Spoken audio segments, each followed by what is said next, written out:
Selamat pagi sahabat pembelajar, apa kabar? Kita berjumpa kembali di seminar online Indonesia Belajar.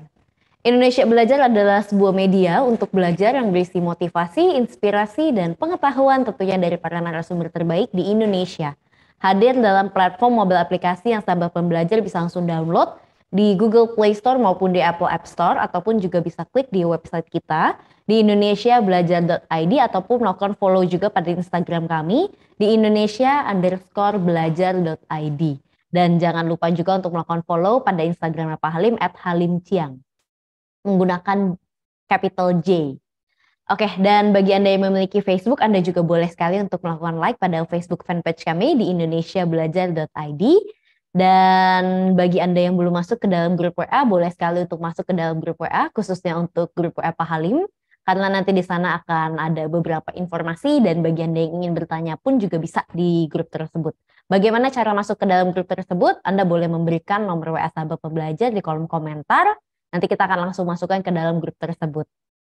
Dan perkenalkan sahabat pembelajar, nama saya Jessica yang akan memandu seminar online kita hari ini. Dan seperti biasa, setiap hari Senin di tanggal genap kita menghadirkan seseorang yang luar biasa. Semuanya mungkin sekarang sudah tahu beliau siapa. Beliau adalah Bapak Halim Ciang, co-founder of Ray Institute, Center for Fitness Excellence, promotor hidup sehat yang berbisi mengajak, mengedukasi, dan mencerahkan sebanyak mungkin orang untuk hidup sehat lebih awal dalam upaya mewujudkan kualitas hidup lebih baik dan usia harapan hidup lebih lama. Tentunya beliau sudah hadir di tengah-tengah kita sapa terlebih dahulu. Selamat pagi Pak Halim, apa kabar? Selamat pagi Bu Jessica, syukurlah keadaan saya baik. Selamat pagi juga sahabat pembelajar semua, semoga dalam keadaan yang baik juga ya. Amin, semoga selalu sehat dan bahagia terus ya Pak Halim ya. Oke, Pak Halim dan juga sahabat pembelajar, tema seminar online kita hari ini sangat menarik, yaitu penting untuk pemula tapi sering terlupakan. Wah, luar biasa sekali ya. Jadi memang pemula dalam memulai perjalanan kebugarannya itu memang memiliki semangat dan motivasi yang sangat besar. Nah, gabungkan semangat ini dengan hal-hal yang mereka ingin tiru di media sosial, maka banyak potensi bahaya yang mengintai. Nah, simak apa saja yang perlu diperhatikan agar latihan itu bukan saja efektif, tapi juga nyaman dan juga aman. Jadi, hari ini kita akan bahas bersama-sama dengan Pak Halim. Jadi, sahabat pembelajar jangan keluar dulu sampai kita benar-benar selesai. Dan bagi Anda yang ingin bertanya, Anda boleh langsung tulis saja pertanyaannya di kolom komentar. Nanti kita akan ada sesi tanya-jawab, di mana Anda bisa langsung bertanya pun juga kepada Pak Halim. Dan tanpa berlama-lama lagi, sahabat pembelajar dan juga Pak Halim, bagaimana nih Pak Halim penjelasan mengenai penting untuk pemula tapi sering terlupakan? Silakan Pak Halim. Ya, terima kasih Bu Jessica. Saya coba share screen supaya kita semua ada struktur yang bisa kita ikuti hari ini. Nah, ini dia. Sebenarnya ini kebetulan pas banget momentumnya masih tahun baru ya.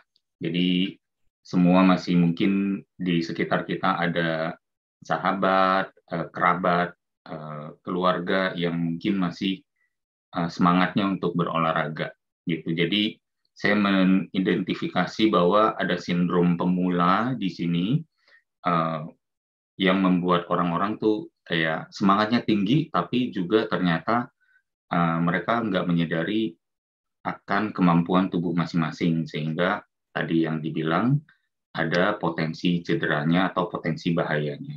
Di sini saya ingin mencoba membantu supaya hasilnya bisa lebih mungkin didapat, dan yang hal ini nih ya, yang cederanya bisa jadi kita kita hindari, yang membuat kita akhirnya bisa lebih mungkin untuk jalan terus. Karena kalau kita cedera di tengah jalan, berarti nanti ada kemungkinan kita sulit untuk meneruskan ya karena kapok. Dan belum lagi bahwa kita sedang berusaha untuk, mungkin sebagian teman-teman yang baru pemula berusaha untuk mencoba menyenangi kegiatan baru ini gitu, gaya hidup baru ini, karena salah satu tahap pertama yang paling sulit bagi pemula adalah adjustment, adaptasi, atau penyesuaian diri kepada kebiasaan-kebiasaan baru ini. Nah, bayangkan dari nggak suka olahraga, memulai, udah mau nih berbesar hati untuk memulai olahraga, tapi malah dibikin sakit olahraganya.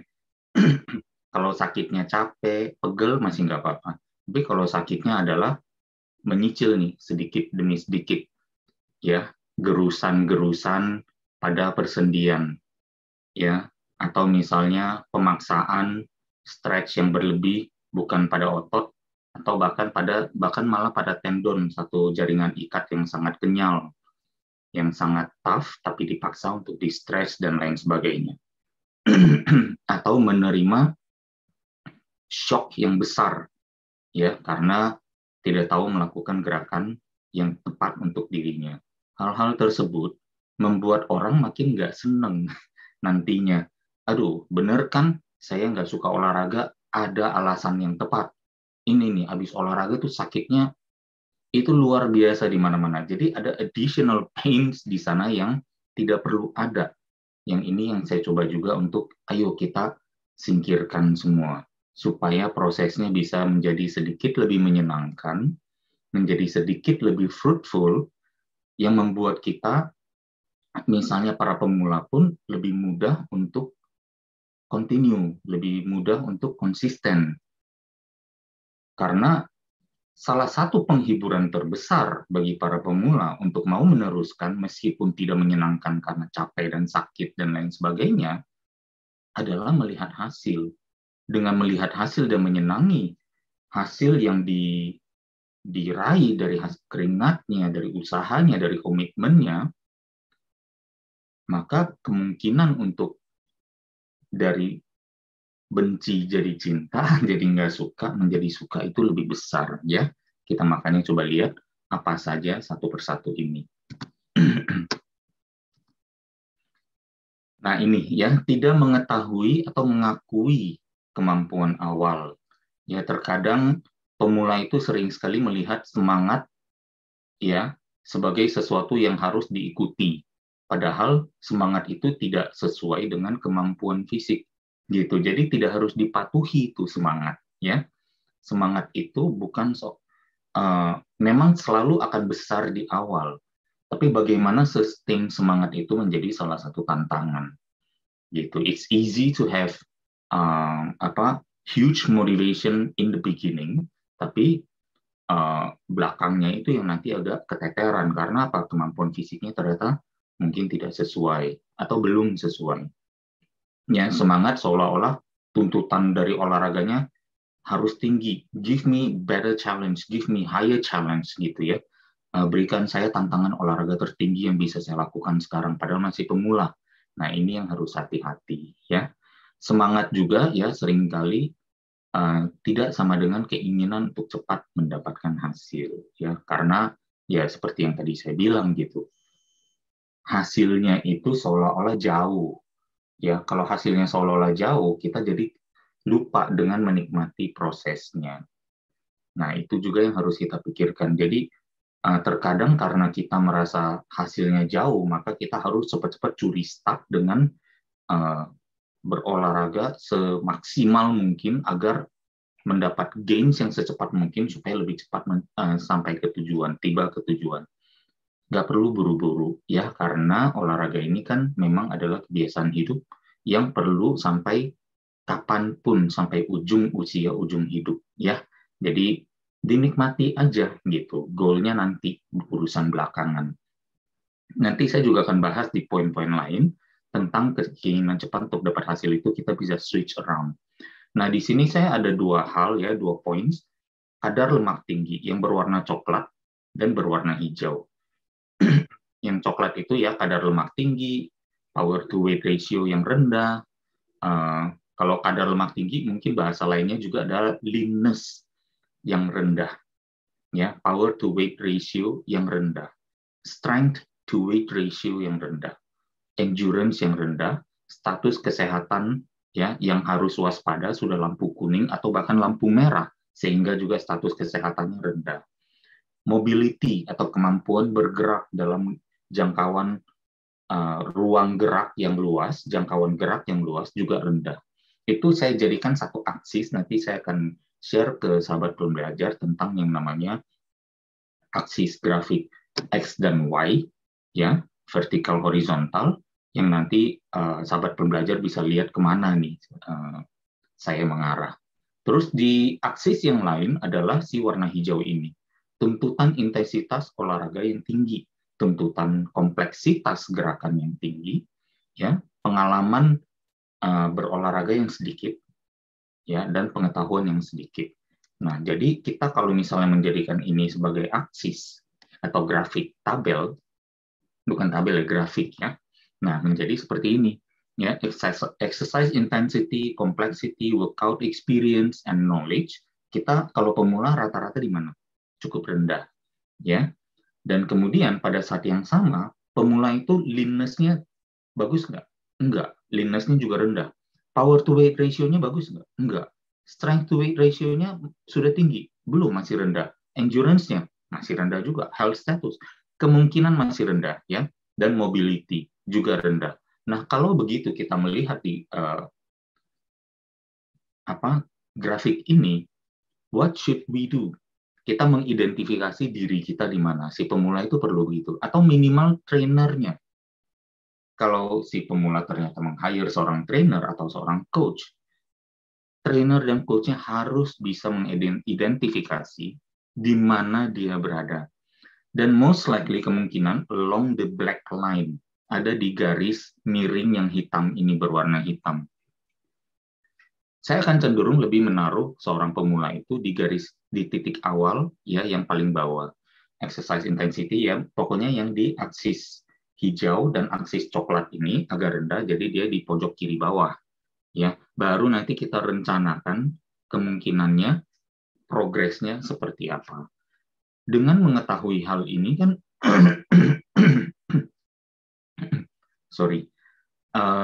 jadi kita bisa terhindar dari yang namanya danger zone itu. Danger zone adalah apa? Adalah di saat leanness rendah, power to weight ratio rendah, strength to weight ratio yang rendah, endurance, health status, mobility yang rendah, tapi dikasih exercise intensity yang terlalu tinggi. Yang dikasih kompleksitas gerak yang terlalu tinggi. Yang, ya, ini yang justru akhirnya kita sering melihat nih. Para pemula senang banget yang namanya mengikuti influencer. Apa yang influencer lakukan, dia mau ikut.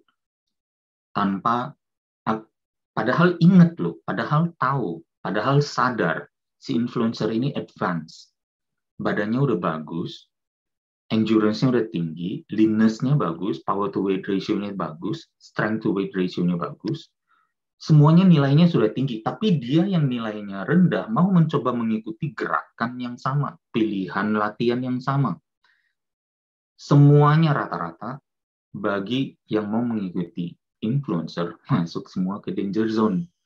Gitu. Ini yang bikin saya miris, ini yang bikin saya geleng-geleng. Ya. Dan silakannya influencer itu gak ada satupun yang warning mereka tentang bahayanya gerakan ini.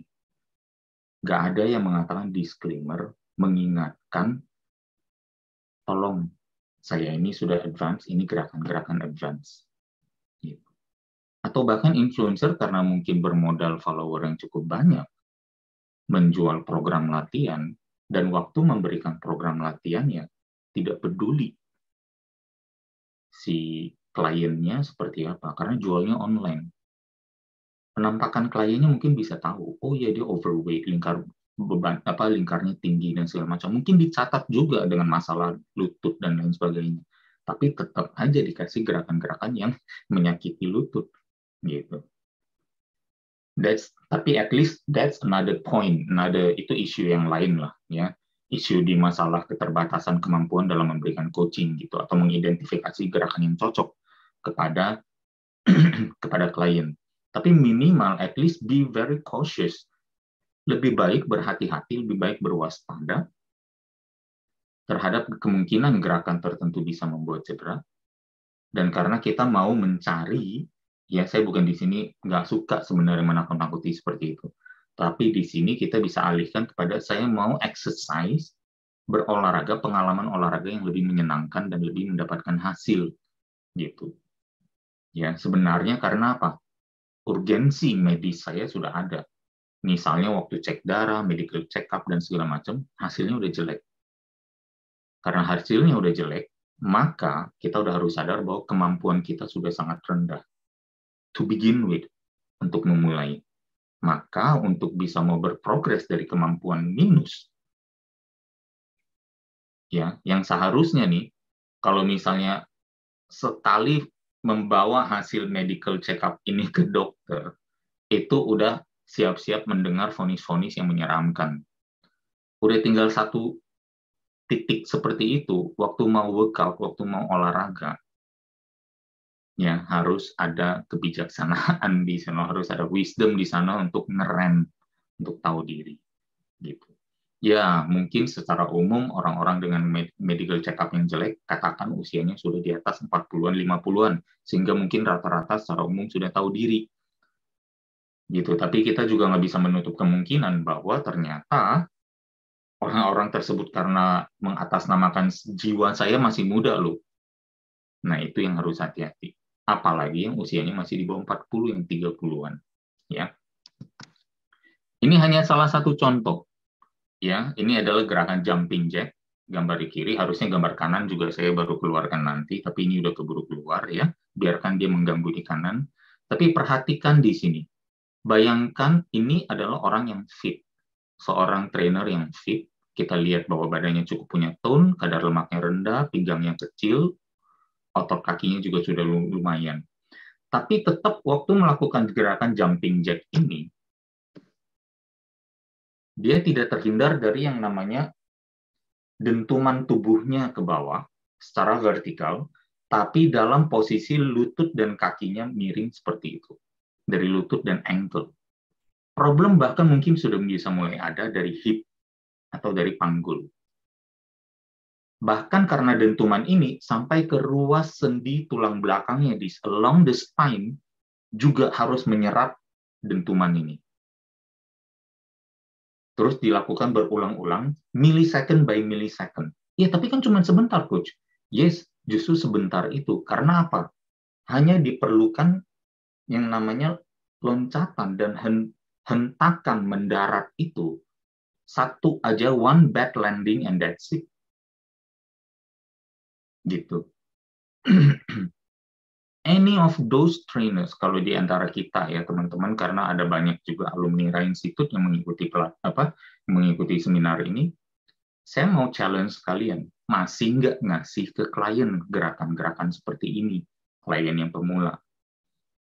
Coba mulai sisir gerakan-gerakan yang kita berikan pada klien. Ya. Gerakan yang kanan juga sama aja. Gitu. Saya nggak anti kalau tepat. Pertanyaannya, kepada orang yang gemuk, yang obesitas, dikasih gerakan ini tujuannya apa? Bakar kalori.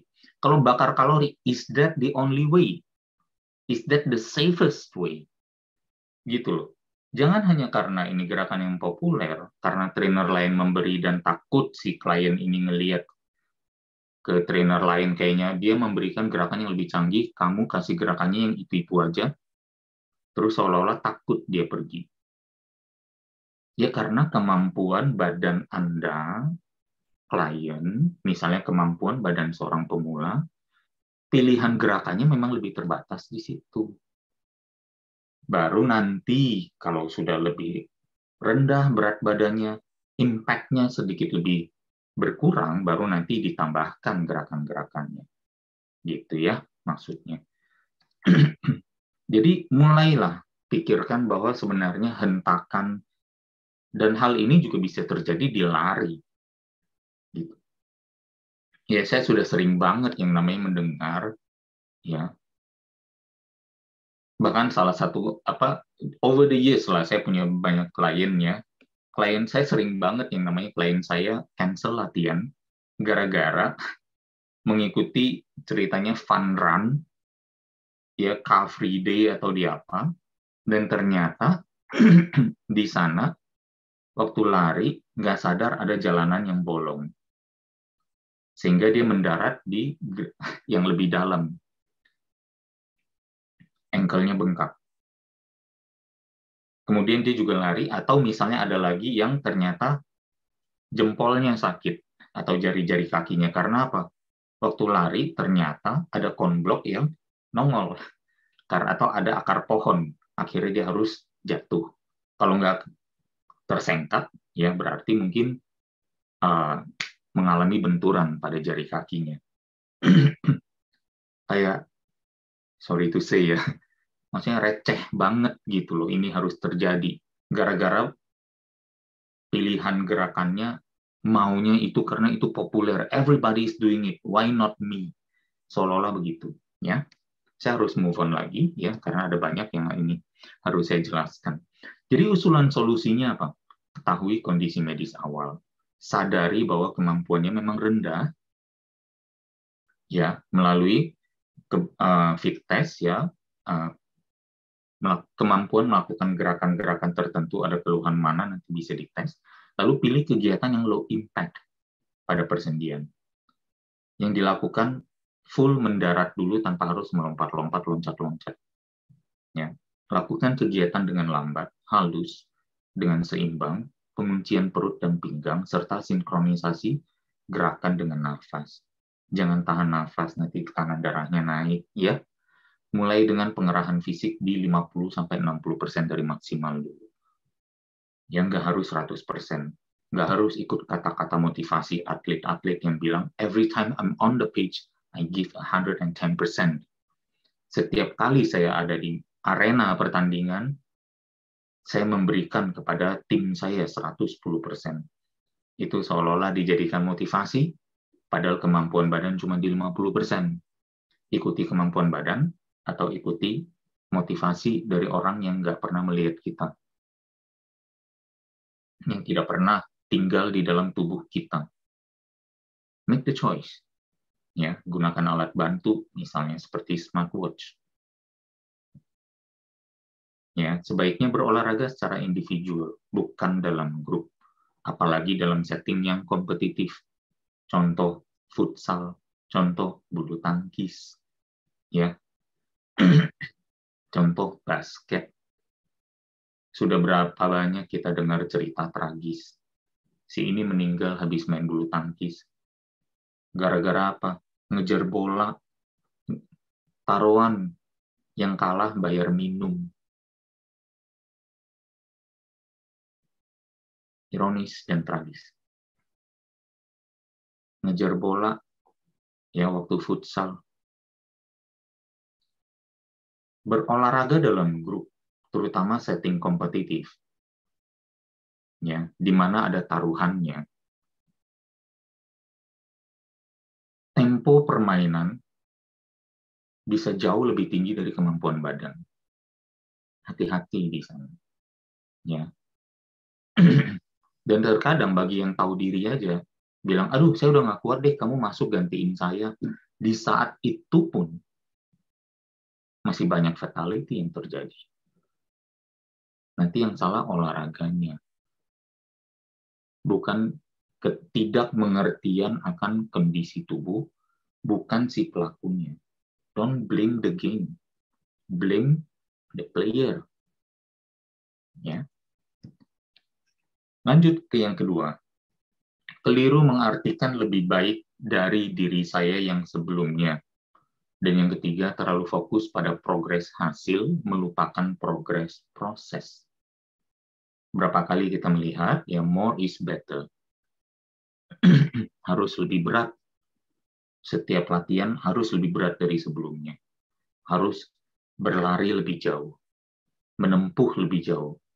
Harus menempuh yang lebih jauh dengan rekor waktu yang lebih cepat. Atau harus bertahan lebih lama. Harus melompat lebih tinggi. Ya, harus lebih besar, atau harus badan yang bagus dan lain sebagainya. Ya, seolah-olah lebih baik dari diri sendiri sebelumnya itu adalah dihitung dari kiloan yang diangkat, termasuk latihan beban. Saya kemarin kan 10 kilo, hari ini harus 10,5. Hari ini harus 11,25 karena ada plate yang 1,25 kilo. Tapi begitu dipasang dua-duanya jadi 2,5. Kemarin 10, kali ini harus 12,5. Harus 15, pokoknya lebih baik dari diri sendiri sebelumnya. Kemarin bisa salto sekali, kali ini saltonya harus 1,5 kali.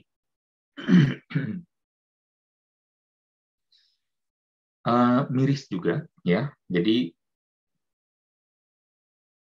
jangan mengartikan, memang pemenang terbaik adalah mereka yang sadar bahwa mereka tidak harus lebih baik dari orang lain.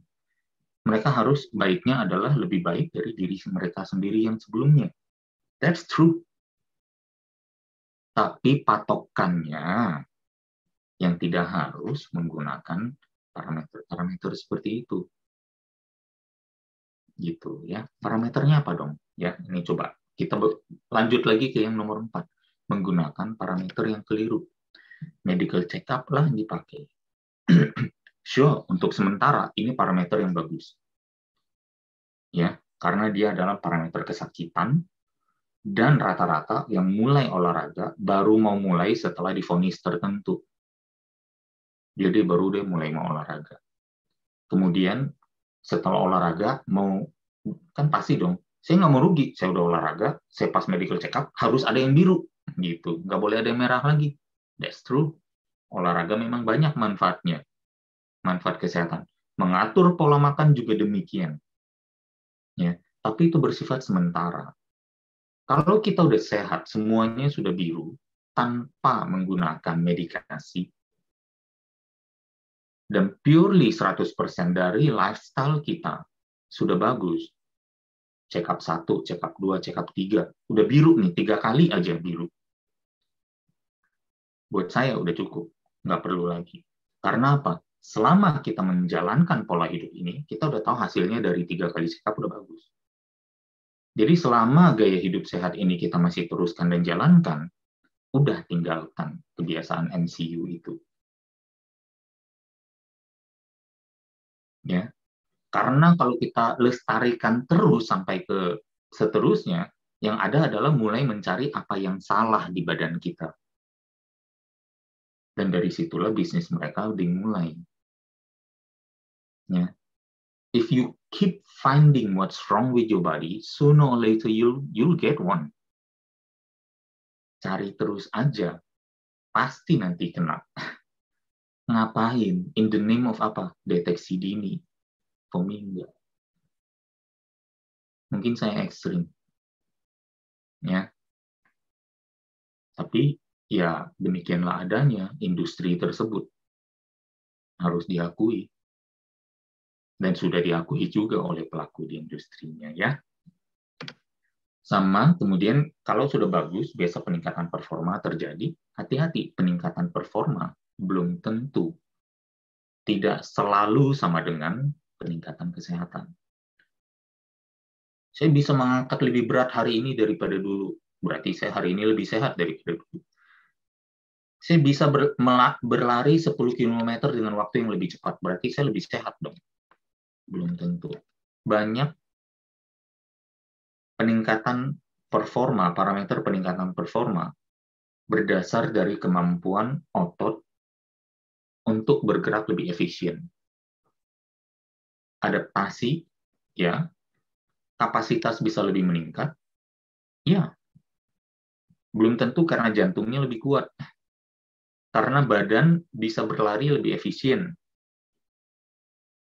misalnya. Ya, ini paling sering terjadi di para pelari, yang karena ukurannya entah di kalori, entah di waktu, atau di jarak. Jarang yang melihatnya di detak jantung. Jarang yang melihatnya waktu istirahat, resting heart rate-nya berapa, heart rate reserve-nya berapa. Ya. Padahal disitulah sebenarnya kalau mau dilihat peningkatan kesehatannya. Gitu. Nah ini, the true parameter, justru parameternya yang ada di sini yang hijau, bukan yang di warna hitam. Sudahkah pengetahuan, pemahaman, dan kesayangan saya pada pola hidup sehat ini meningkat? Kan awalnya pasti tak kenal maka tak sayang. Atau bahkan waktu mulai melakukan tak kenal, baru kenalan masih belum sayang.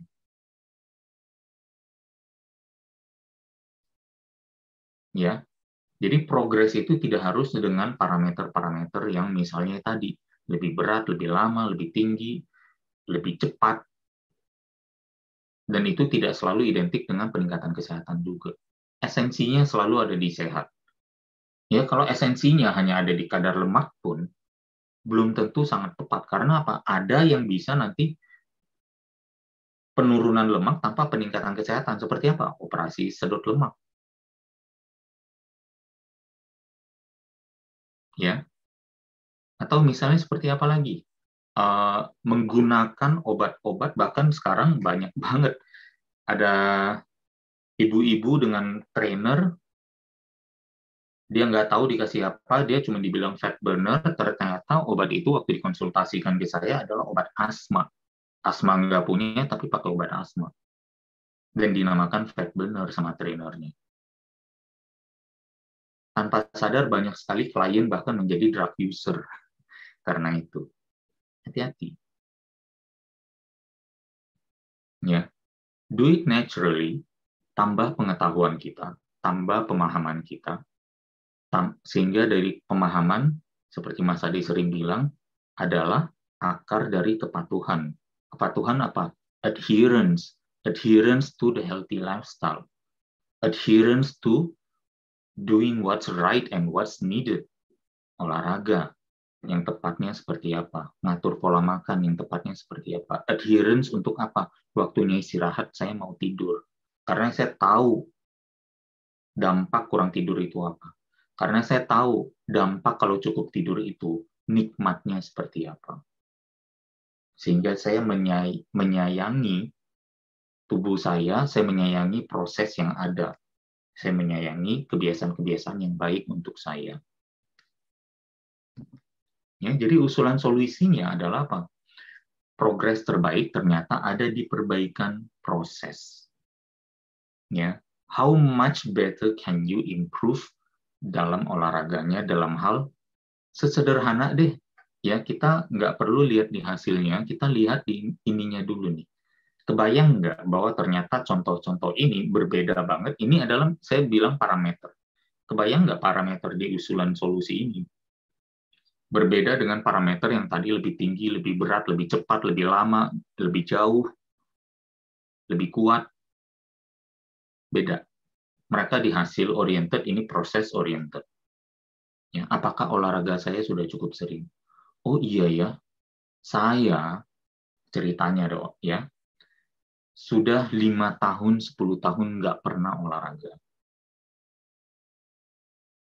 Bayangkan, dalam 10 tahun olahraga sekalipun nggak pernah.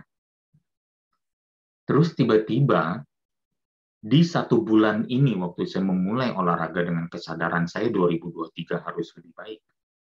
Resolusi. Ternyata saya olahraganya dalam sebulan bisa 10 kali. Setiap 3 hari saya sudah olahraga. Dalam 1 bulan 30 hari saya berolahraga 10 kali. Udah improve belum? Mungkin dari hasil belum kelihatan. Tapi dari prosesnya, dari nggak pernah olahraga sekalipun dalam 10 tahun, ini dalam sebulan 10 kali. Give yourself thumbs up. Jangan langsung bilang sebulan saya olahraga nggak ada hasil, ya udah deh saya balik lagi ke kebiasaan lama. Nyerah aja deh, saya nggak ada gunanya nih olahraga nggak ada hasilnya. Itu pisau bermata dua. Kalau misalnya kita hanya melihat di satu sisi, result oriented. Ya, apakah olahraga sudah dengan intensitas yang tepat? Apakah saya sudah mengenal tubuh saya sendiri, kemampuannya sampai mana? Apakah teknik gerakan dan konsentrasi saya bisa lebih baik lagi waktu berolahraga? Apakah saya masih menahan nafas dan lupa menjaga nafas saya? Ya, karena kan harus kunci perut. Kalau kunci perut kecenderungannya lupa nafas. Nah, hati-hati.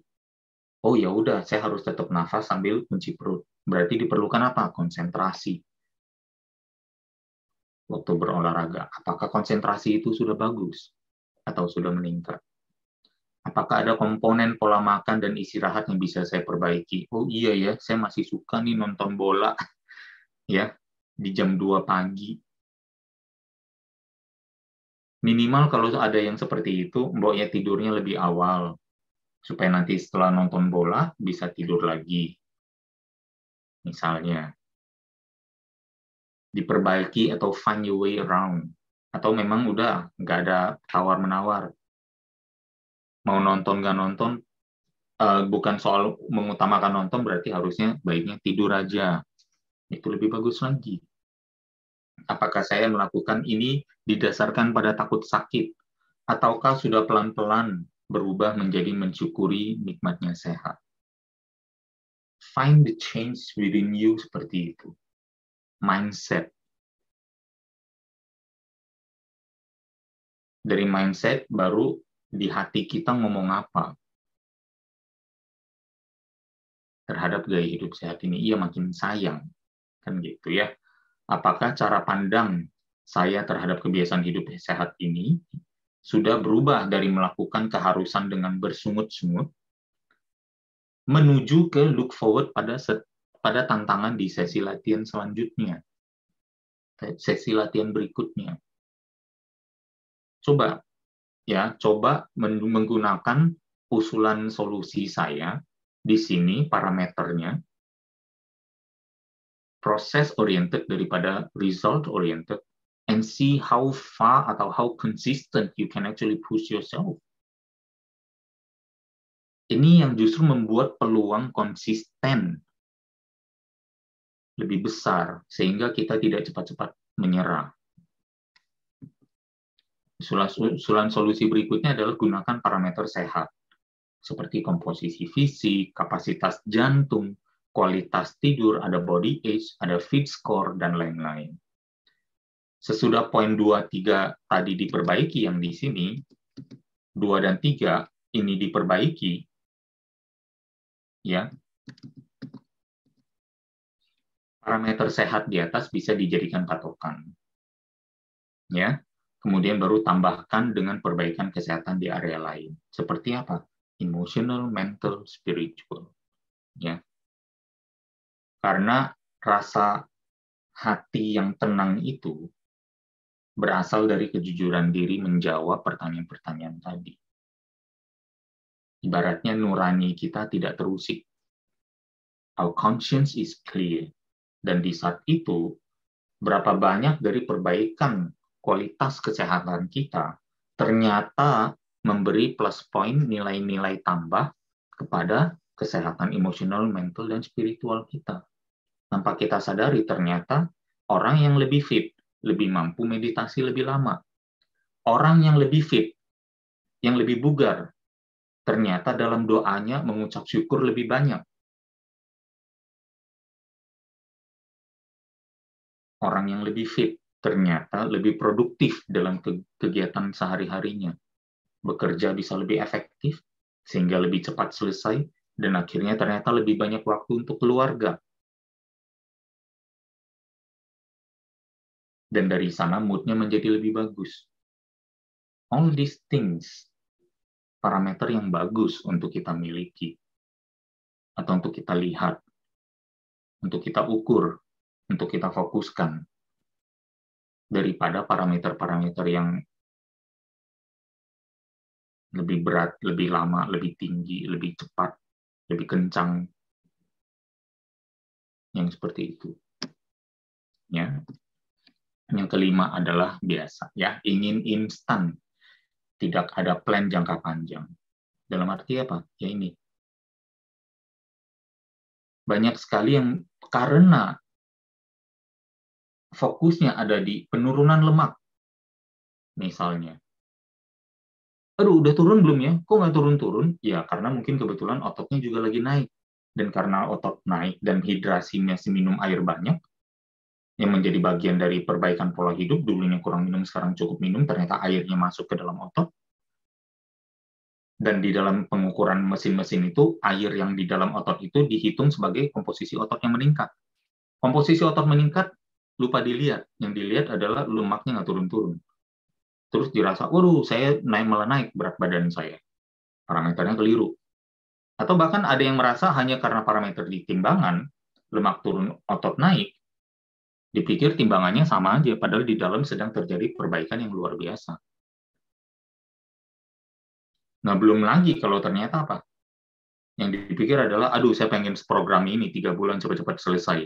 2 bulan, 60 hari ini cepat-cepat selesai.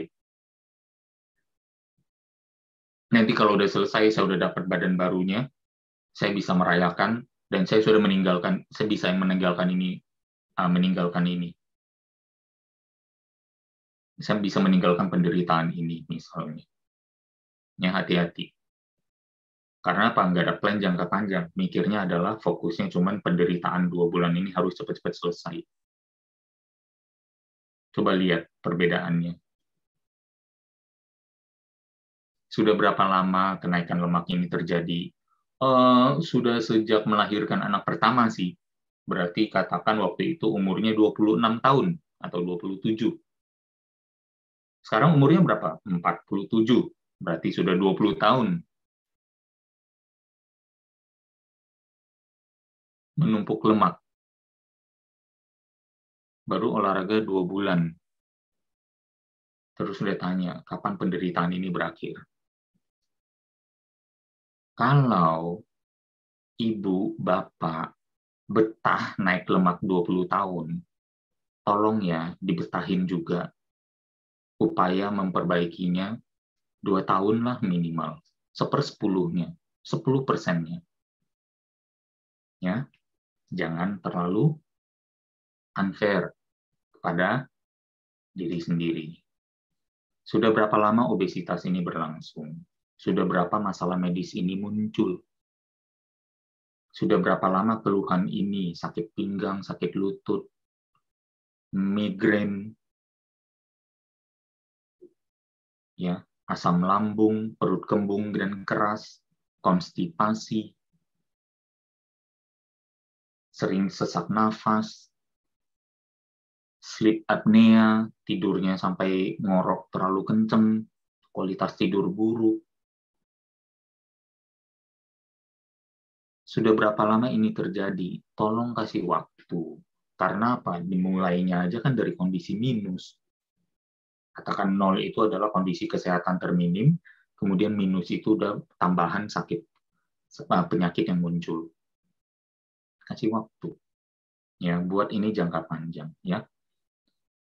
Apakah memberikan misalnya 10%, 25% waktu untuk memperbaiki itu terlalu lama? Kan jadinya harusnya kita melihat, oh ternyata singkat ya. Kalau saya betah kenaikan lemak 20%, saya harus betah membakar lemak minimal 2 tahun.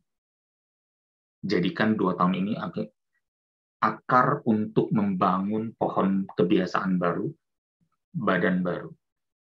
Ya, apa yang akan dilakukan kalau goal sudah tercapai? Berhentikah? No way. Ya, bikin goal baru. Saya mau lebih sehat lagi, gitu ya maksudnya. Usulan solusinya bersabar, ya, ubah cara pandang, ya, change the way you look at things, the things you look at will change. Ubahlah cara pandangmu terhadap sesuatu. Kalau kita sudah berhasil mengubahnya, maka hal tersebut itu dilihat dari sudut pandang yang baru dan akhirnya menjadi hal yang berbeda. Ya, contoh, sakit itu mahal, susah, menderita, gratis pun tidak ada yang mau. Daripada bilang apa? Olahraga itu menderita, susah, dan mahal. Hidup sehat itu mahal, susah, menderita. Diganti. Ya. Karena truly, Ya, siapa yang mau sakit? Dikasih 5 miliar hari ini, tapi dibilang, tapi harus ya, pegangnya janji ya, kalau saya kasih 5 miliar, harus kena kanker stadium 4. Siapa yang mau? That is when you realize how precious, seberapa berharganya kesehatan itu. Gratis pun pengobatannya nggak ada yang mau. Daripada umur diperpanjang dalam keadaan sakit, lebih baik umur diperpanjang dalam keadaan sehat. Sakit akibat ulah sendiri adalah menelantarkan kewajiban menjaga kesehatan. Sehat adalah bertanggung jawab pada kewajiban itu. Kewajiban apa? Melestarikan kesehatan yang sudah dimiliki. Kita bersyukur sama Tuhan dalam doa, terima kasih Tuhan atas kesehatan yang telah Engkau berikan kepada kami. Setelah amin mengucap doa, merokok lagi, makan gorengan lagi, bergadang lagi, alkoholan lagi, medikasi menahun terus. Nggak sinkron doa syukur dengan perbuatan. Tahun ini adalah tahun synchronicity. Synchronize dalam pola pikir yang lebih tepat, lebih benar, lebih kuat. Conviction untuk hidup lebih sehat. Yang conviction itu adalah satu tekad yang besar, kaul. Ini sudah di akhir ya, bukanlah kesalahan pemula jika kelima hal ini terjadi pada diri mereka. Adalah lumrah kurangnya pengetahuan dan pengalaman untuk membuat asumsi atau memiliki sudut pandang yang terbatas. Bahkan lumrah juga karena apa? Akibat kebiasaan menahun menelantarkan kesehatan, sehingga membuat asumsi atau memiliki sudut pandang yang lebih terbatas. Adalah keberadaan 5 hal ini yang membuat banyak tahun terbuang sia-sia dan banyak hidup yang terlambat untuk ditolong. Menggunakan momentum tahun baru 2023, kembalilah bertanya ke dalam diri sendiri. Jawabannya sudah ada di dalam. Kita akan menemukannya selama kita bersedia jujur pada diri kita sendiri. Semakin jujur diri kita, semakin cepat jawaban itu muncul. Ayo kembangkan budaya kesehatan fisik. Sekali lagi, budaya kesehatan fisik. Physical culture dalam diri masing-masing. Ya, hati-hati. Kita ini sebagai bagian dari komunitas yang lebih besar yang namanya masyarakat, yang namanya bangsa Indonesia. Ya. Jiddu Krishnamurti pernah mengatakan, selalu permisif dan selalu kompromi pada masyarakat yang teramat sakit, sama sekali bukanlah patokan kesehatan. It is no measure of health to be well adjusted to a profoundly sick society. Mau jadi kelompok masyarakat yang sakit, yang menunggu ditolong, yang mau berpuas diri menjadi mayoritas yang buta,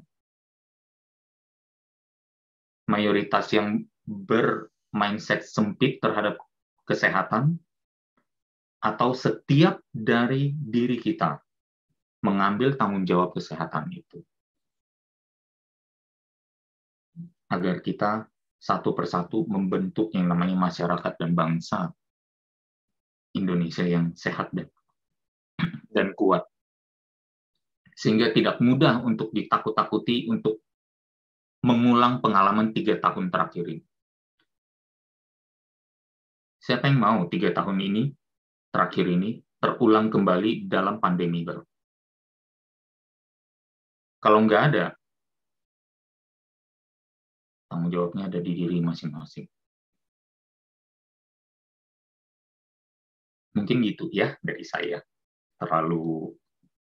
Saya udah sedikit lagi saya bisa salah ngomong. Jadi mending sebaiknya diakhiri dulu. Ya, jadi terima kasih sudah menyimak, sudah join hari ini. Ya, mohon maaf apabila ada kekurangan, terutama dalam kata-kata saya. Semoga semuanya bertambah sadar lagi dan bisa menyebarkan ini ke teman-teman atau kerabat dan keluarga di sekitar. Saya kembalikan lagi ke Bu Jessica. Terima kasih.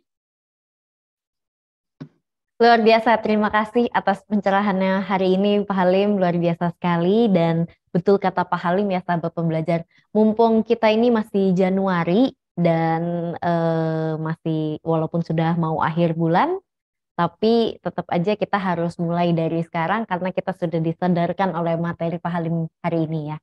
Dan saya akan ingatkan juga kepada sahabat pembelajar yang belum masuk ke dalam grup WA, boleh sekali untuk masuk ke dalam grup WA, karena nanti materi kita hari ini juga akan di-share oleh Pak Halim di grup tersebut. Jadi boleh silahkan memberikan nomor WA sahabat pembelajar di kolom komentar, nanti kita akan langsung masukkan ke dalam grup WA. Dan sahabat pembelajar, kita akan langsung mulai saja sesi tanya jawabnya. Mungkin boleh apabila Anda ada pertanyaan, boleh tulis saja pertanyaannya di kolom komentar. Atau bagi Anda yang ingin langsung berbicara, boleh raise hand. Nanti saya akan persilakan untuk langsung berbicara kepada Pak Halim. Nah, ini sudah ada komentar dari Bapak Junus. Saya akan bacakan. Selamat pagi. Setuju ya Coach, sudah nggak tabu lagi nih banyak trainer yang menawarkan drugs ke klien. Miris ya. Mungkin dari Pak Halim ada komentar mengenai ini, silahkan Pak. Ya, saya rasa hampir sama ya, apabila kita ditawarkan akan satu produk tertentu, adalah tanggung jawab kita juga untuk mempelajari produk itu. Kita misalnya nih, beli makanan aja, makanan kan secara umum aman ya untuk diri kita. Kita beli makanan aja, ceritanya makanan kemasan gitu ya, terus kita cek dong, wah ingredients-nya apa nih, seolah-olah kita smart consumer gitu ya, melihat ingredients gitu, kita lihat-lihat, wah ini kayak kita compare apa kandungan proteinnya, kandungan nutrisinya, wah gila ini lebih bagus nih, wah pas lagi nih yang lebih bagus lebih murah, lagi obral, lagi sale. Wah waktu kita menaruh ke keranjang kayaknya kita berasa wah saya konsumen yang pinter bener. Gitu. Tapi waktu dikasih suplemen sama trainer, itu tiba-tiba blank. Gak nanya ini produk apa. Kalau ada mereknya juga nggak tahu. Do your own research. Hari ini kita beruntung ada Google, mesin pencari internet. Cari informasi di sana sebelum memasukkan barang ini ke badan. Sama terhadap trainer seperti itu, terhadap dokter juga seperti itu. Klien saya pernah dimarahi dokternya gara-gara obat yang diberikan di dalam resep langsung dicari di internet. Dokternya langsung marah-marah dan mengusir dia. True story. Padahal klien saya melakukan hal yang benar. Bukan atas perintah saya, karena memang beliau orang yang ingin well-informed. Dikasih apa, sebelum ini saya masukkan ke badan, saya mau tahu ini isinya apa, kontraindikasinya apa, dampak efek sampingnya apa, manfaatnya apa, baru nanti ditentukan apakah manfaatnya melebihi potensi kerugiannya, sehingga baru dipertimbangkan untuk dipakai misalnya. Saya rasa itu adalah smart consumer. Tetapi kalau misalnya yang menjual, atau yang meresepkan, atau yang merekomendasikan, ternyata malah memberikan malah tersinggung dan mengusir, saya rasa udah nggak perlu lagi balik ke sana gitu. Ya, jadi hati-hatilah. Ya, semua ada di tangan kita. Jangan hanya kita pikir, oh kan dia sudah lebih tahu, dia bilang aman, ya udah saya percaya aja. Not as simple as that gitu. Karena ada yang namanya motif keuangan di belakangnya. Even from me, saya mungkin one day akan launching satu produk sendiri juga. Ya, dan pastinya saya sudah berusaha membuatnya seaman mungkin. Dan bahkan di saat itu aja saya akan bilang pada teman-teman semua, do your research. Jangan take it from me aja. Ya, pelajari. Jadi dan saya nggak akan pernah tersinggung. Kalau misalnya produk saya nanti ada yang tanya ini aman apa enggak. Kira-kira mungkin seperti itu ya. Jadi kita harus melihat dari segi itu. Selalu ada financial gains. Kalau dia ada di belakangnya ada financial gains, ya kita harus berpikir terus berulang. Kira-kira seperti itu. Semoga terjawab. Biasa. Ya, Pak Yunus, Brother Yunus. Ya. Siap, terima kasih Pak Halim atas komentarnya ya.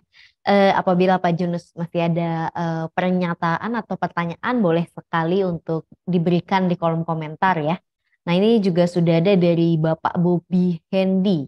Saya akan bacakan. Selamat pagi Coach Halim, selamat tahun baru ya. Sangat menarik tema materi yang dibawakan pada hari ini. Apalagi kita yang hidup di dunia kebugaran. Nah, kebanyakan klien memang sangat antusias dan terlalu bersemangat untuk berlatih. Tetapi baru di tengah jalan, di waktu program berjalan 1-2 bulan, tidak sedikit klien yang bermalas-malasan untuk berlatih. Nah, bagaimana untuk memberikan motivasi dan trik apa yang perlu dilakukan supaya membangkitkan semangat klien untuk rajin konsisten dalam berlatih ya, Coach? Silakan, Pak Halim. Ya, baik. Terima kasih Pak Bobi ya. Alumni Ra Institute juga nih. Ya, makasih udah bergabung. Pada dasarnya mungkin memang perlu ada gabungan fun dalam pengalaman berolahraga yang memang tidak harus efektif terus gitu ya. Tapi yang penting ada fun dan safety aja sudah menjadi satu permulaan yang baik. Daripada harus yang effectiveness seolah-olah kita kaku nih. Oh, pokoknya effectiveness tertinggi apa misalnya safety tertinggi sehingga gerakannya itu aja mungkin orang jadi bosen gitu. Tapi kita juga bisa switch sedikit. Misalnya mungkin dengan melakukan sedikit sirkuit dan lain sebagainya. Memang mungkin efektivitasnya lebih rendah gitu ya. Tapi setidaknya safety-nya masih terjaga, fun elemennya yang masih lebih tinggi. Ya, saya rasa kita sebagai trainer atau coach juga bisa berpikir di arah seperti itu. Sambil pada saat yang sama memang memberikan masukan aja. Kalau memberikan motivasi, saya rasa balik lagi motivasi sebab why. Ya, apakah klien itu memiliki why yang cukup kuat? Mengapa saya mau melakukan ini? Gitu. Adalah peran seorang coach untuk membangun why itu membantu membangun why itu bagi mereka. Membantu mereka mencari why-nya sendiri. Karena pemaknaan akan apa yang precious, akan apa yang berarti dalam hidupnya, itu perlu kita ingatkan lagi. Nggak jauh-jauh biasanya dari keluarga, dari memiliki kesehatan itu sendiri, melakukan ini untuk keluarga, melakukan ini untuk kualitas hidup yang lebih baik, melakukan ini untuk kontribusi kepada sesama supaya saya bisa sehat. Kalau saya sehat, saya baru bisa mengkaryakan hidup saya kepada orang lain. Ya, bantu mereka mencari hal-hal seperti itu sehingga mereka melihat diri kita pun sebagai ini lebih dari sekedar orang yang ngasih saya program latihan. Ini adalah orang juga yang membantu saya untuk realign, mengumpulkan kembali apa yang penting dalam kehidupan dan membuat saya tetap dalam track yang baik. Ya, itu yang akhirnya terkadang seorang fitness coach itu menjadi life coach juga somehow secara tanpa sengaja. Kira-kira mungkin seperti itu, Pak Bobi. Semoga bermanfaat, semoga terjawab juga. Terima kasih atas jawabannya Pak Halim, Pak Bobi. Terima kasih juga karena telah bertanya. Semoga terjawab dan apabila masih ada pertanyaan, boleh sekali untuk memberikan pertanyaan di kolom komentar ya. Nah, kita akan lanjut ke berikutnya. Ini dari Bapak atau Ibu Ugi. Saya akan bacakan. Izin bertanya, Coach Halim, bagaimana cara kita untuk rekan yang obesitas dan dia paham bahwa dirinya itu sudah merasa tidak sehat seperti dulu dan dia sadar atas pentingnya pola hidup sehat tersebut. Bagaimana kita untuk merangkul dan mengajak rekan kita untuk bergaya hidup sehat dan melakukan olahraga, Pak Halim? Terima kasih Pak Ugi atas pertanyaannya. Boleh dijawab, silakan Pak Halim. Oh, seharusnya udah paling enak. Dia udah sadar, udah tahu kan? Berarti ya dia datang tinggal dirangkul gitu ya, tinggal dibantu, tinggal di-facilitate. Ya, misalnya mungkin kalau memang kita sudah berolahraga, ajak olahraga bareng. Ya, kalau misalnya mau mulai dari mengatur pola makan, ya kasih masukan pola makannya seperti apa. Ya bantu aja. Bahkan misalnya seperti apa. Ayo coba laporan misalnya. Yuk kita sama-sama bikin komitmen, bikin grup dalam WhatsApp atau apa ya. Kita share makanan kita ke grup. Nah, nanti kan pada malu tuh kalau udah begitu misalnya ya. Create a good environment, a good support system ya. Karena seperti yang kita ketahui dalam studi epigenetics juga ya, bahwa nasib sel itu bukan ditentukan oleh inti sel, tetapi ditentukan oleh ekspresi dari dinding sel itu terhadap environment di sekitarnya. Reaksi dinding sel itu terhadap lingkungan atau apapun komponen yang ada di sekitar sel itu. Jadi tidak tergantung kepada apa yang ada di dalam inti sel. Artinya apa? Ya, dinding sel itu adalah sifatnya reaksi. Jadi perlu lingkungan yang baik. Kalau memang dia berasal dari lingkungan yang kurang baik, yang otomatis terlihat jelas bahwa ternyata pengaruh lingkungan yang memberikan dia pola hidup yang kurang sehat sampai akhirnya kurang self-love, sehingga tidak memiliki kesadaran untuk berolahraga dan mengatur pola makan dan istirahat yang baik, maka kita create-lah satu environment itu untuk dia atau untuk diri kita sendiri juga. Udah sering banget setiap salah satu tantangan terbesar dari orang-orang yang ingin melakukan transformasi itu di saat semangat-semangatnya lagi besar, di saat itu juga environment di sekitarnya belum berubah. Support sistemnya tidak ada. Orang yang selama ini mengajak dia minum dan bergadang masih terus aja mengajak. Udah nggak enak lu. Udah nggak mau minum-minum lagi sama kita, udah nggak mau bergadang. Iya, tapi liver gua sudah jelek, ibaratnya kan. Liver saya udah jelek. Waktu cek kemarin, liver saya udah parah. Kok masih dibilang nggak enak sayanya?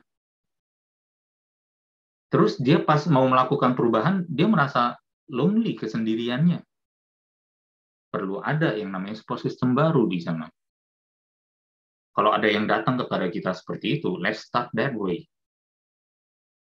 Kira-kira mungkin seperti itu.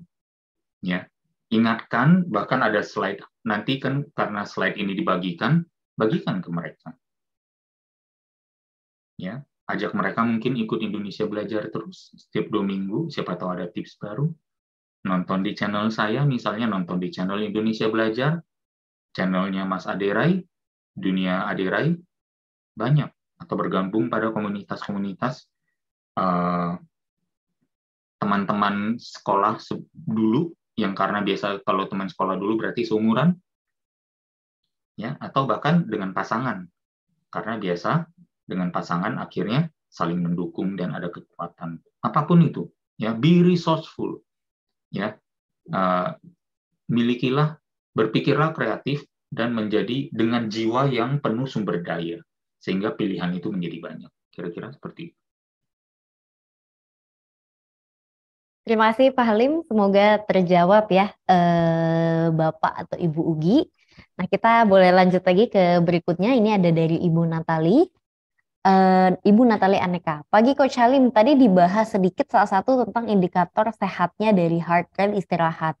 Boleh dijelaskan kembali nggak Coach? Terima kasih. Silakan Pak Halim atau untuk jawabannya.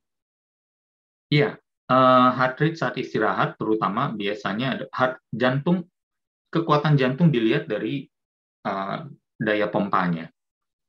Jadi secara umum tubuh manusia ini butuh lebih kurang sirkulasi darah 5 liter per menit. Sirkulasi darah 5 liter per menit. Jadi jantung kita kan ketahuan nih detak per menitnya berapa saat istirahat. Gitu. Nah, di saat istirahat itu artinya dalam 1 menit jantung kita bisa perlu memompa berapa kali agar kuota 5 liter itu terpenuhi. Kalau misalnya 70 detak, berarti kita bisa menghitung per detaknya berapa mili secara rata-rata average. Jadi 5.000 mili dibagi 70 detak. Dibagi 70 detak, akhirnya dapat mungkin 70-an mili. Ya, 70-an mili. 71, sekian mililiter misalnya. Itu per detaknya setiap kali jantung memompa. Nah, terus kalau misalnya kita melalui olahraga yang lebih baik, pengaturan pola makan, dan lain sebagainya, program yang tepat sehingga akhirnya jantung kita semakin kuat. Jantung kita menjadi semakin kuat, tanpa disadari, ternyata waktu dicek lagi, pompa detak jantung kita jadi 50 detak per menit. Artinya apa? Lebih kuat apa lebih lemah ya jantung kita kalau 50 detak? Lebih dikit, aduh lebih berbahaya nggak? Bukan. Kita tinggal lihat aja, 5.000 mili ini 5 liter, kita bagi 50 detak. 5 liter kita bagi 50 detak, dapatnya per detak 100 mili. Kalau per detak tadinya 70 mili menjadi 100 mili, detakannya lebih kuat nggak? Pompa jantungnya lebih kuat nggak? Lebih kuat. Berarti kesimpulannya, jumlah detak jantung yang lebih rendah yang dihasilkan dari kebiasaan olahraga yang baik adalah jantung yang lebih kuat. Maka itu menjadi salah satu indikator kesehatan kita. Makanya akhirnya apa? Jantung kita memiliki reserve, jatah pompanya untuk nanti tanda kutip menjadi tabungan kita untuk umur yang lebih panjang. Daripada memompa 70 detak, bagusan kan memompa 50 detak aja per menit. Bayangkan per menit hemat 20 detak, berapa tahun itu nantinya kalau kita kumpulkan semua. Ya, itu yang namanya kita menabung detak jantung dengan berolahraga yang tepat. Ya, dengan mengadopsi kebiasaan hidup yang lebih sehat. Kira-kira demikian Bu Natali. Semoga terjawab. Terima kasih Pak Halim atas jawabannya. Ibu Natali semoga terjawab. Kita akan lanjut lagi ke pertanyaan Ibu Elfrida. Saya akan bacakan, simple dan berguna banget materinya. Thanks Coach. Saya mau tanya Coach, bagaimana membuat awalan atau door opener terhadap olahraga yang dipilih? Semisal, berapa lama atau adakah jenis olahraga general yang sebaiknya digunakan untuk semua orang sebelum masuk ke jenis olahraga yang lebih spesifik? Silakan Pak Halim. Ya, baik Bu Elfrida, terima kasih. Membuat awalan atau door opener untuk olahraga yang dipilih pada dasarnya setiap orang mungkin berbeda. Misalnya kalau saya bilang push up, ternyata dia pernah jatuh dan sikunya pernah cedera gitu ya. Kemudian ada yang bilang kemudian melakukan sedikit squat tapi lutut dan pinggangnya mungkin pernah cedera juga. Jadi saya rasa mungkin setiap orang berbeda-beda. Tetapi satu awalan masuk itu saya rasa adalah satu. Coba mulai dengan gerakan statis. Kalau udah paling parah, tahan di satu posisi saja itu sudah olahraga. Contoh misalnya plank. Ya. Plank di lantai tapi kan berat. Ya udah plank di tembok. Push up di tembok juga masih berat. Ya udah tahan aja di tembok. Kalau belum bisa bergerak, tahan. Gitu ya kan, kemudian kita baru mulai akhirnya kita ke push up-nya nanti lebih rendah sampai akhirnya jadi lebih, karena dia lebih kuat, jadi disesuaikan tantangannya. Badan harus lebih kuat dulu baru gerakan advance itu menyusul. Bukan sebaliknya. Jangan dipaksakan gerakan advance dulu baru badannya nanti beradaptasi. Gitu. Itu jadi pilihannya. Door opener-nya ada di non-impact sama sekali berarti. Squat, kalau nggak bisa, tahan squat di bawah. Tahan aja, nggak harus turun banyak. Yang penting lutut ada ditekuk, pinggul ada ditekuk, sedikit aja turun 2 cm, turun 5 cm, turun 10 cm, start dari sana. Kalau masih nggak kuat, lakukan dengan senderan di tembok. Jadi wall sit. Ya.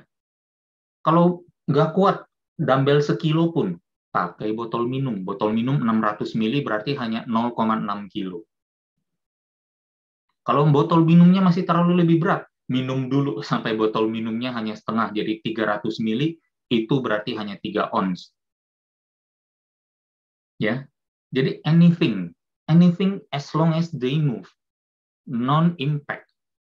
Mengetahui berawal dari berusaha kita jaga aja, mengetahui kemampuan awalnya, dan kita tes di sana. Unlikely kok kita menemukan gerakan yang salah untuk dia. Gitu. Nah, kira-kira mungkin seperti itu. Misalnya berapa lama untuk berolahraga, balik lagi mungkin ke tadi, yang rekomendasi saya yang mengatakan 50-60% pengerahan aja udah cukup. Yang namanya sebenarnya secara itu adalah penilaian subjektif yang namanya rate of perceived exertion. Tapi itu cukup bagus. Kita tanya aja, kira-kira 50%-60% kamu udah boleh berhenti. Gitu. Kalau misalnya di push up atau misalnya tahan push up di tembok, tahan aja seperti ini. Aduh, udah 60% nih, kayaknya saya nggak mau, kalau 100% saya ceritanya mukanya menabrak tembok gitu ya. Jadi 50-60% udah berhenti. Nah, kira-kira mungkin seperti itu. Jadi semoga terjawab, Bu, untuk yang belum terbiasa berolahraga, tapi bisa memulai dengan kita buat semudah mungkin. Ya, karena banyak sekali juga excuse untuk tidak memulai, atau alasan untuk tidak memulai adalah nggak punya alat, nggak punya fasilitas, minder kalau mau ke gym, ke fitness center, sehingga akhirnya nggak kunjung mulai gitu ya. Nah, ini mulai dengan apa yang dimiliki. Dan tentunya dengan tadi pertimbangan kan power to weight ratio yang rendah, ya, orangnya obesitas, ototnya dikit, tapi malah pakai berat badan sendiri, hati-hati juga tuh. Ya, jadi makanya perlu mengetahui angle-angle, sudut-sudut yang ternyata ini masih bisa dihandle oleh badannya sendiri. Ya, orang obesitas umur 50, umur 60, ya, lakukan push up-nya ke tembok, tahan aja, itu pasti bisa. Kalau misalnya push up-nya terlalu miring, kalau menahan misalnya kaki di sini tapi tangan kepala di sini, menahan temboknya terlalu miring, ya udah ditegakkan lagi supaya lebih mudah.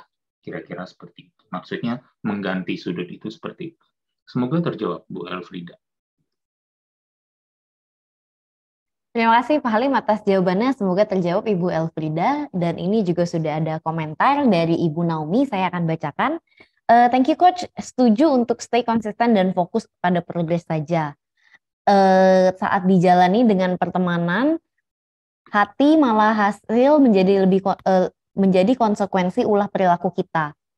Tahu-tahu hasil datang sendiri Coach. Olahraga rutin lebih sering dan pilihan makanan yang tinggi protein dan cara masak yang lebih sehat lebih banyak. Sudah jadi progres tersendiri. Makasih Coach buat motivasinya. Terima kasih atas komentarnya Ibu Naomi. Semoga menginspirasi terus ya. Dan ini juga sudah ada komentar dari Bapak Bobi. Baik Coach Halim, terima kasih atas penjelasannya, sangat membantu kami dalam dunia kebugaran. Terima kasih juga Pak Bobi. Ini juga ada dari Pak Ugi. Baik Coach, terima kasih penjelasannya sangat jelas dan bisa dipahami. Nah, ini juga ada dari Ibu Adela, saya akan bacakan. Ini saya juga mengalami awal-awal jaga makan dan olahraga rutin. Merasa hal itu sebagai kewajiban saja. Belum bisa menikmati, tidak ada excitement waktu mau olahraga. Bahkan setelah 1 tahun menjalani, juga belum ada rasa excited. Tapi ya saya lakukan saja karena berharap pengorbanan ini bermanfaat bagi kesehatan saya. Nah, mulai tahun kedua, saya bertemu dengan coach dan mentor yang menginspirasi. Saya mulai menikmati dan menanti-nantikan sesi olahraga. Sampai sekarang masuk tahun ketiga, saya menikmati dan mencintai pola hidup ini. Banyak hal-hal yang tidak terpikir bisa saya lakukan. Jadi bisa saya lakukan karena tubuh saya tuh bugar. Terima kasih Coach Halim, tetap semangat mengedukasi dan menginspirasi kita semua. Terima kasih juga Ibu Adela, semoga menginspirasi dan memotivasi. Nah ini juga ada dari Ibu Natalia, terima kasih Coach untuk penjelasannya. Dari Ibu Elfrida, iya sangat jelas dan terjawab. Thanks Pak Halim. Wah luar biasa sekali ya. Terima kasih atas pertanyaan-pertanyaannya Bapak dan Ibu, sahabat pembelajar semua. Tidak terasa ternyata sekarang sudah mau jam 11.30, tapi mungkin sebelum saya benar-benar tutup, Pak Halim boleh memberikan sebuah closing statement. Silahkan Pak Halim. Ya baik, terima kasih Bu Jessica, terima kasih Indonesia Belajar, terima kasih teman-teman semua, sahabat pembelajar ya. sudah hadir. Lebih pada memang yang tadi saya mungkin hanya menyambungkan saja yang Bu Adela maupun Bu Naomi ya, itu adalah komponen yang tadi saya bilang tentang menyayangi, tak kenal maka tak sayang, jadi menyayangi pola hidup ini ya. Dengan menyayangi kan berarti dijalankan dengan senang hati. Tuh, kita belajar dari mereka juga bahwa mungkin proses menyayangi pola hidup sehat ini aja bisa perlu bertahun-tahun. Jadi jangan cepat menyerah, jangan mengira beberapa bulan itu sudah sesuatu yang luar biasa panjang ya. Jadi coba dijalankan. Yang penting progress. Ada little progress is better than no progress at all. Dan salah satu hal untuk menjamin no progress adalah tidak melakukan ya. Jadi atau berhenti atau quit. Jadi teruslah dilakukan aja. Bagus juga ya sudah melakukan berdasarkan kewajiban karena kita mengetahui kita melakukan ini untuk siapa gitu ya. Itu satu konsep yang cukup baik juga meskipun ultimately kita melakukannya dengan senang hati dan kita tahu memang ya udah saya memang mau sehat untuk ini gitu ya. Juga untuk diri saya sendiri. Termasuk untuk orang-orang yang paling saya kasihi. Kira-kira seperti itu. Jadi semoga ya mungkin pesan ini bukan saja untuk diri kita sendiri tapi bisa kita spread ke orang lain karena ini momentum sekali ya awal tahun 2023 resolusi yang paling banyak dibuat dan paling banyak gagal adalah resolusi untuk hidup lebih sehat. Jadi kita coba tingkatkan persentase kehidupan persentase kesuksesan atau keberhasilan ini. Jadi kita menjadi masyarakat dan bangsa yang kuat, jadi nggak lagi mudah dikendalikan atau dibohongi oleh adanya ancaman-ancaman penularan-penularan yang baru dan palsu gitu ya. Begitu demikian menurut saya. Terima kasih. Sehat terus. Semoga kita ketemu lagi 2 minggu mendatang. Thank you. Luar biasa. Terima kasih Pak Halim atas pencerahan dan juga materinya hari ini ya. Sangat luar biasa dan juga menginspirasi kita semua yang ada di sini. Dan sahabat pembelajar, terima kasih juga karena telah bergabung di Seminar Indonesia Belajar. Betul kata Pak Halim, semoga nanti 2 minggu lagi kita akan bertemu tentunya dengan tema yang tidak kalah luar biasa dari hari ini. Dan sahabat pembelajar, saya akan ingatkan bagi Anda yang belum melakukan follow pada Instagram kami, boleh melakukan follow di indonesia_belajar.id. Dan juga tema untuk hari ini kita juga akan masukkan ini ke dalam YouTube-nya kita di Indonesia Belajar Official. Dan jangan lupa juga untuk melakukan subscribe ya di YouTube-nya Indonesia Belajar Official dan juga subscribe di YouTube-nya Pak Halim. Baik, sahabat pembelajar, semoga kita akan berjumpa kembali dengan segera. Terima kasih sekali lagi kepada Pak Halim dan juga sahabat pembelajar. Saya Jessica dan tim Indonesia Belajar mohon undur diri. Sampai jumpa dan salam sehat selalu. Terima kasih. Terima kasih semuanya.